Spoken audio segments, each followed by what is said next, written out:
هي الحلقات تحفظني بآيات من القرآن، هي الحلقات تملأني بحب. از پراکاتا میریم 80-100 سوم در دخترامون فتا میخریم. پراکات حاضر باز اینشا من درک نداشتم، نو درک دار شدم که دخترها تا توی تمام شدن تا 10 تا 15 تا نمودی فتا را علیش میکرده 15 دقیقه پس. هر کدام این 100 سامان است.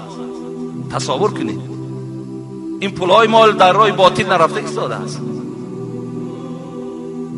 پس از کجا ما و شما زندگی ما بنیاد کنیم؟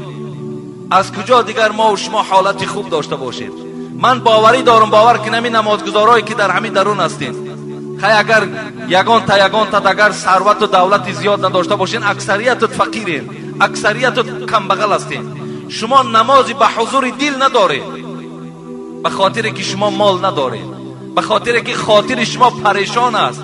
شما حتی خداتون به محبت عبادت کردن نمیتونید.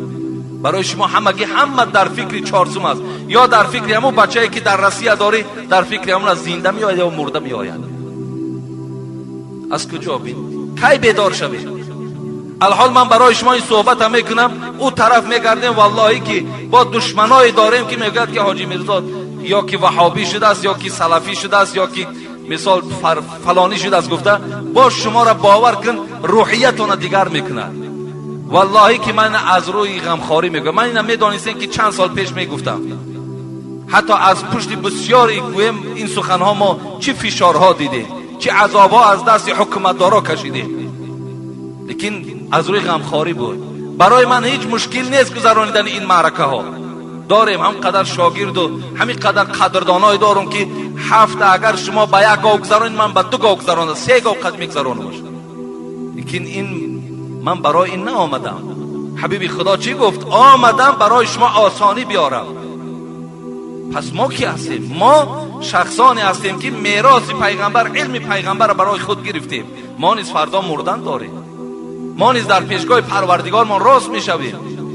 ما نیز امروز با شما سلام علیک داریم، نان شما را میخوریم. وقتی حقیقت که به گوش شما نرسانیم، آیا ما در پیش خداوند شرمنده و خجالت نیستیم؟ همه این از جمله اسراف است، از جمله اسراف هستند. شما یقین دانید که خداوند در قرآن ولا تبذر تبذیرا ان المبذرین كانوا اخوان الشیاطین و کان الشیطان لربه کفورا. پروردگار میگوید ببین ای بندگان خدا، اسراف نکنید، زیرا این که من که خدای شما هستم اسرافکار دوست نمیدارم، اسرافکار دوست نمیدارم. وقتی خدا که دوست نداشت، میدانی حالی تو چی میشود؟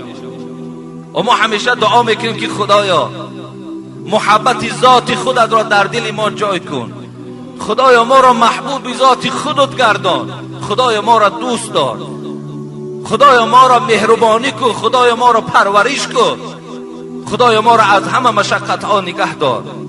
پس ما از این دعای خودمان الکی ببین چیکار کردیم، باز اسراف داریم، عملی را داریم که خدا با این عمل ما را بد میبیند، با ما مهربانی نمیکند، ما را دوست نمیدارد. الله میگوید شما یقین دانید که اسرافکار برادر شیطان است، برادر شیطان است، و یقین دانید که شیطان در نزد خدا کافر است. شما با کافر رفیق هستید.